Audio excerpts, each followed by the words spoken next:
Ladies and gentlemen, it's now time for one of the most anticipated moments of this evening.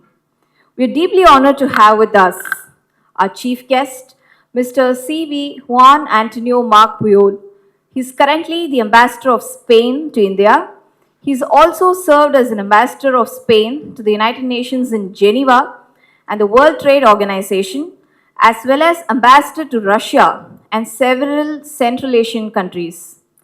He's held key leadership roles in multilateral institutions, including the President of the UN Conference on Disarmament and President of Council of International Organization for Migration.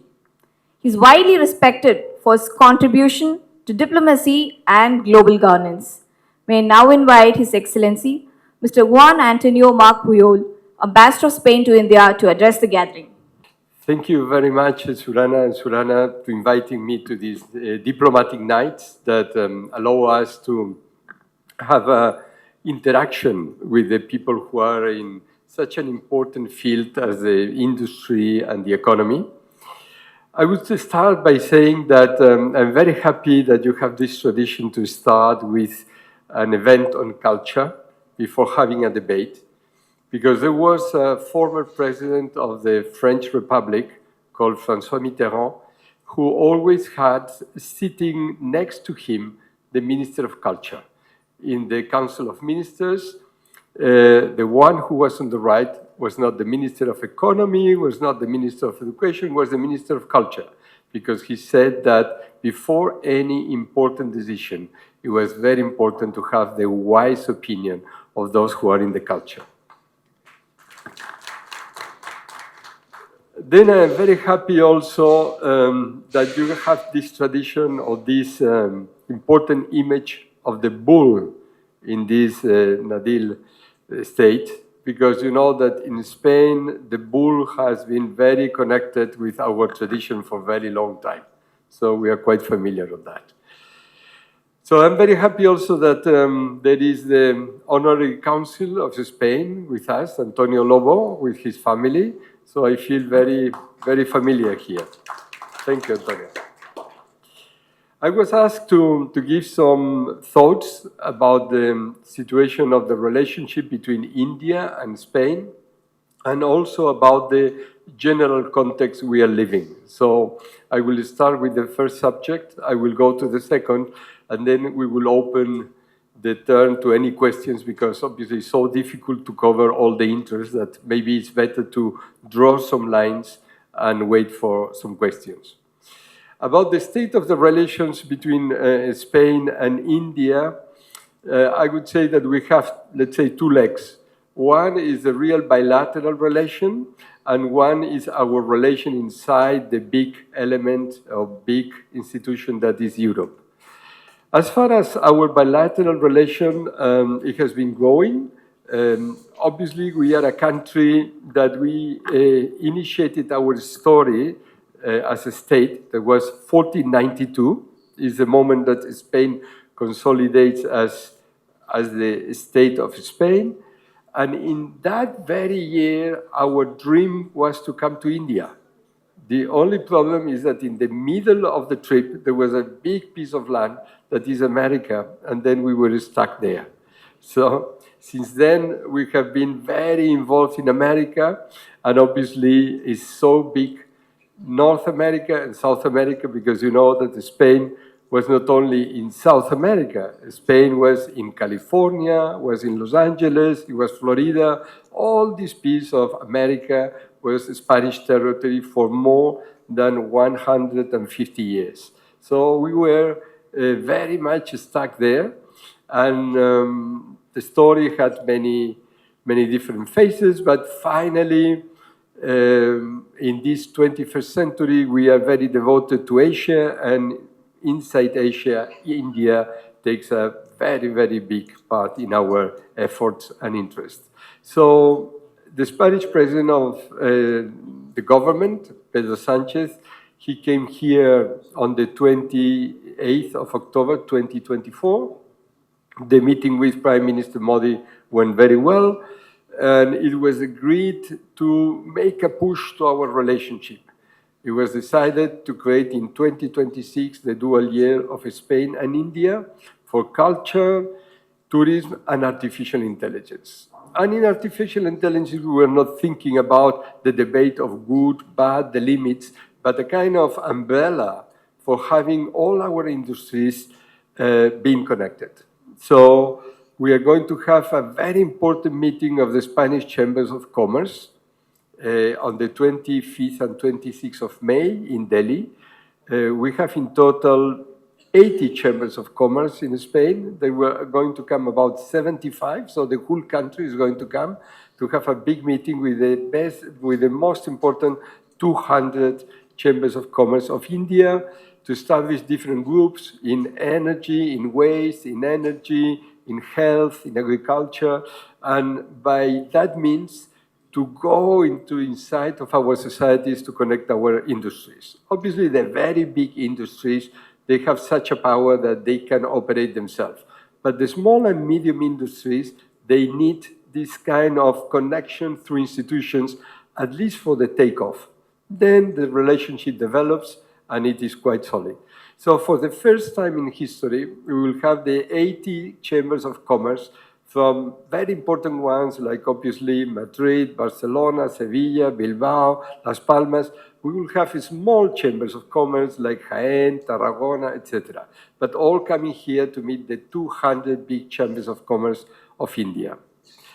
Then, obviously, we are also going to have a very important gathering of universities. This has never happened in our history.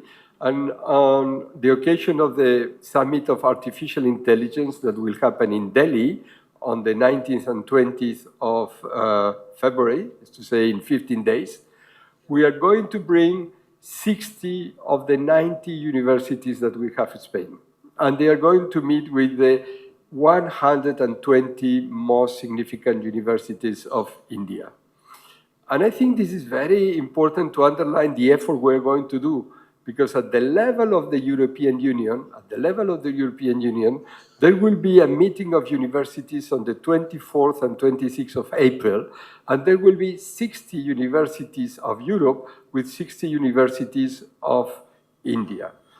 Union is, let's say, a federation with 27 states. So 60 universities of the European Union means 1, 2, 3 universities by each country. We are going to bring here more than 60 universities of Spain to meet the 120 universities of India at the level of vice chancellors, that the Spanish word is rectors. Why? Because we want to make a networking of all these universities and to find the areas of encounter for new research programs, to see also how education is going to be transformed by an artificial intelligence, how the universities are connected with financial institutions to finance the startups. So all this is going to start in this big bang in Delhi on the 19th and 20th of February. They will be working the whole year and we'll have a similar meeting in Spain end of the year. So this is to mention that our relationship is taking more volume. We are going to sign with the arrival of President Sanchez, who is coming to the summit on the 19th of February. So he will have visited India twice in 1 year and a half. We're going to sign a strategic agreement to put our relationships at the level of a strategic one. So I think the things are moving. And then on the level of the European Union, I think we have also made an important step on, because yesterday I was with Minister Jaishankar in Delhi, and he was saying, I think this agreement is a systemic one. It's not a question of trade. It's a systemic one. It's equivalent to the one that it was signed 21 years ago with America on the nuclear issue. We had a problem in the nuclear with the United States, and that blocked our relationships in the terms of defense. Since we could sign that, we could start our cooperation in the space, and we could start our cooperation in the area of defense and strategic issues. Well, with the European Union, it was the same thing.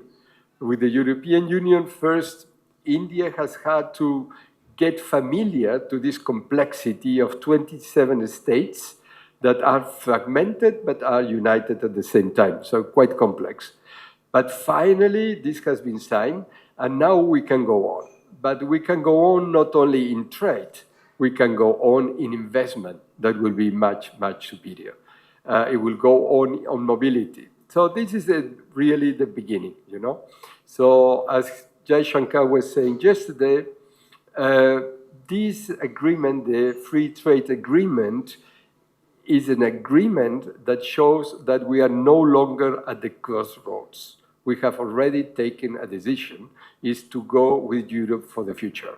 So this is, in my view, quite important. So that is the situation between Spain and India in our bilateral or global.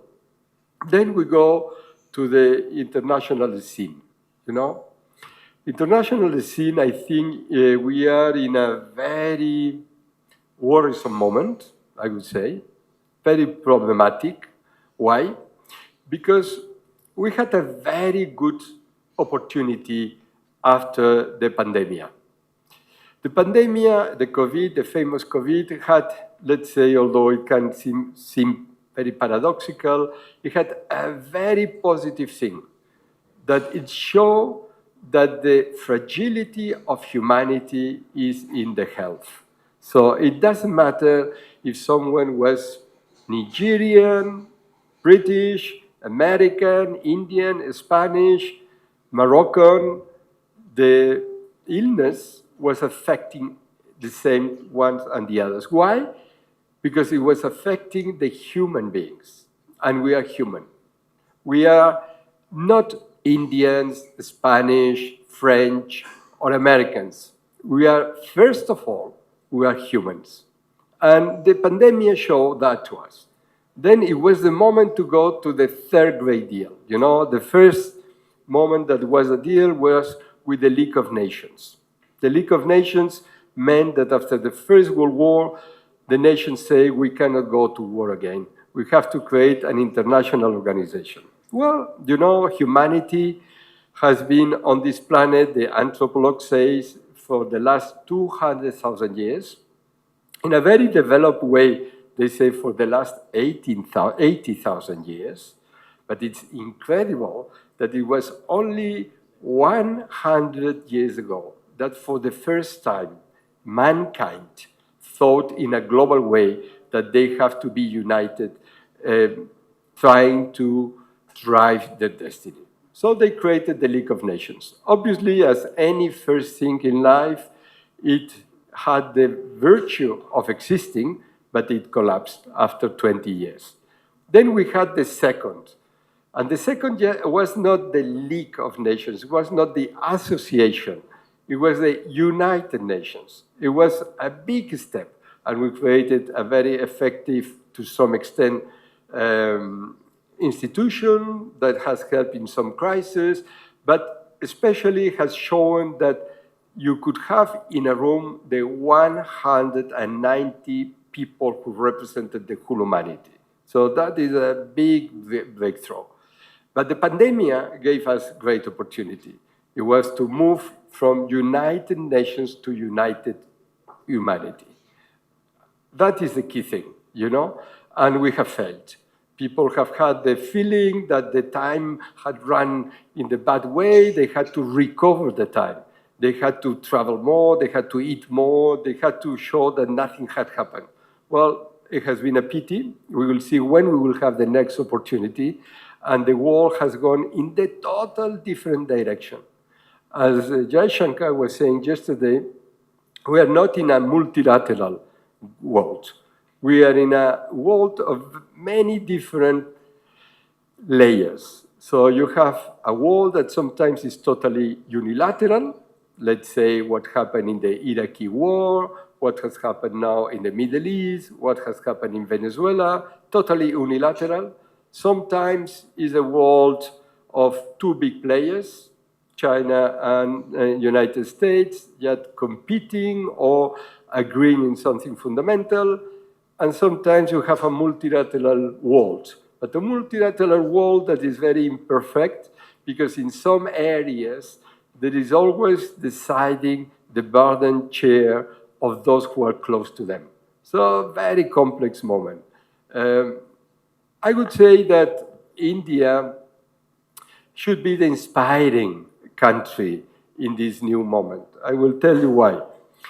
Because people think in Europe, not in India, obviously, but in Europe, in the United States, that in 1947, there were two states.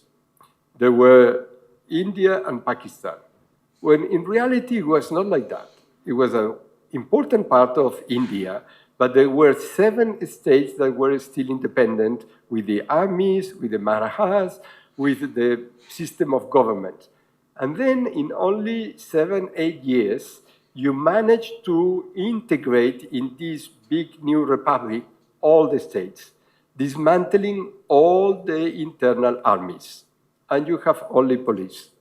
And you have managed to have a state that has a single currency for 1.5 billion people, that you have mobility for 1.5 million people, and that you have only police. When you think this is much more superior than what normally is thought, because, for example, in Europe, we have 27 countries, we have created a single currency, we have created institutions, the parliament, the proceedings, but we still have 27 armies. In Latin America, it's the same thing. You have 1/3 of the population of India, you have 500 million, and you have 22 different armies. Here you have only one police. But when you have only one police, it shows that the civilians are the owners of the destiny. And that is the key thing. We have to manage to go from all these fragmentations of the states to a single global space of humanity, because if not, it's too dangerous. It is said that the movement that we are living today is a movement of going from an effort to reduce risks to a totally different direction. Some very important players are beginning to think that taking risk is not a bad thing, because they can get high benefits. And this is extremely risky for humanity. So in this global space, you have the country who could have prepared the New Deal for humanity, that is the United States. Why? Because it was a very small country with 3 million people in 1787 when they approved the Constitution. And with this Constitution, they have gone through 300 years from 3 million people to 330, from a very homogeneous group of people to a very diverse microcosm inside. So it was maybe the country who proposed the New Deal. But I think this opportunity has been missed by them.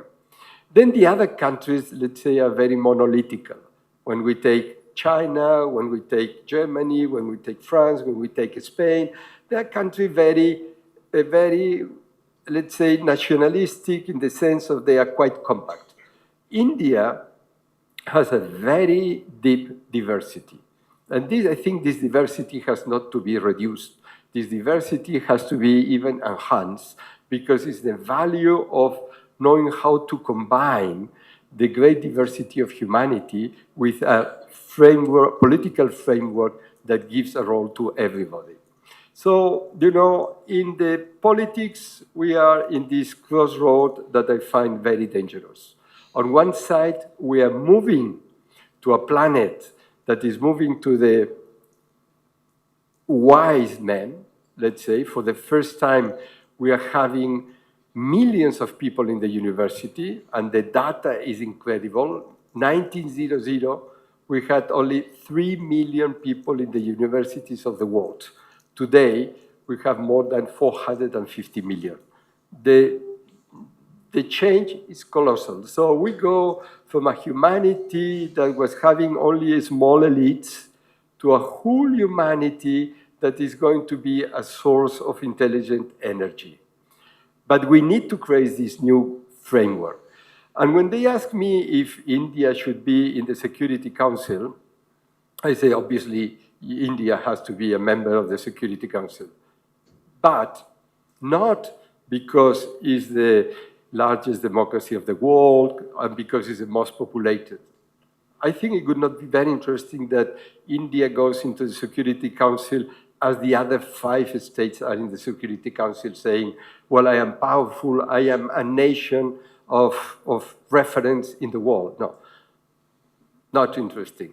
I think India should be member of the Security Council because it should open a new path for humanity. He should say, India, I'm the culture for harmony and peace. And I have created that in my space, and I think it's possible for the world. Thank you.